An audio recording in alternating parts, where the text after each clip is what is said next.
নমস্কার। ঈশ্বরকে প্রণাম জানিয়ে আমি আমার মাস্টারমশাই এবং যে সমস্ত বই আমি পড়াশোনা করেছি তাদের লেখক এবং পাবলিশারদের প্রতি আমার কৃতজ্ঞতা জানিয়ে আজকে আড্ডা ইংরেজিতে সমস্ত ছাত্রছাত্রীদের স্বাগত। আজকের বিষয় হলো টেন্স। আজকের বিষয় টেন্স।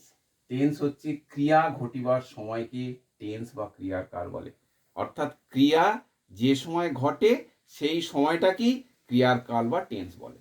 যেমন আমি ভাত খেয়েছিলাম, এটা পাস্ট, অর্থাৎ এই ক্রিয়ার কাজটা অতীতে হয়ে গেছে। তারপরে কি আমি ভাত খাই, অর্থাৎ এই ক্রিয়ার কাজটা বর্তমানকে বোঝাচ্ছে, অর্থাৎ বর্তমানকালে হচ্ছে। আমি ভাত খাবো, অর্থাৎ এই ক্রিয়ার কাজটা এখনো হয়নি, ভবিষ্যতে হবে। এই যে ক্রিয়ার কাজটা যে যে কালে ঘটছে এই কালটাকে ক্রিয়ার কাল বলে, ক্রিয়ার কাল বা টেন্স বলে। তাহলে টেন্স কত প্রকারের? টেন্স তিন প্রকারের। একটা হচ্ছে পাস্ট, প্রেজেন্ট, ফিউচার। পাস্ট অতীতকাল, প্রেজেন্ট বর্তমানকাল, ফিউচার ভবিষ্যৎকাল। এবার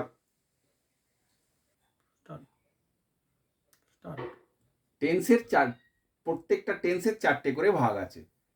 যেমন প্রেজেন্ট, প্রেজেন্ট টেন্সের হচ্ছে present indefinite, present continuous, present perfect, present perfect continuous. এই রকমভাবে প্রত্যেকটারই ভাগ আছে। যেমন past indefinite, past indefinite, past continuous, past perfect, past perfect continuous. তেমনি future indefinite, future continuous, future perfect, future perfect continuous. তাহলে একটা টেন্সের চারটে ভাগ, প্রেজেন্ট টেন্সেরও চারটে ভাগ, পাস্ট টেন্সেরও চারটে ভাগ, ফিউচার টেন্সেরও চারটে ভাগ। আমি ভাগগুলো আবার রিপিট করছি। প্রেজেন্ট ইনডিফিনাইট বা simple present, present continuous, present perfect, present perfect continuous. Past indefinite বা simple past, past continuous, past perfect, past perfect continuous.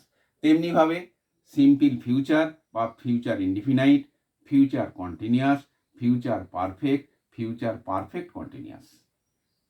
পরবর্তীকালে প্রেজেন্ট ইনডিফিনাইট টেন্স নিয়ে আলোচনা করব এবং সেখানে বাক্যের গঠনগুলো দেখব। পরবর্তী ভিডিওতে আমি আসছি। নমস্কার।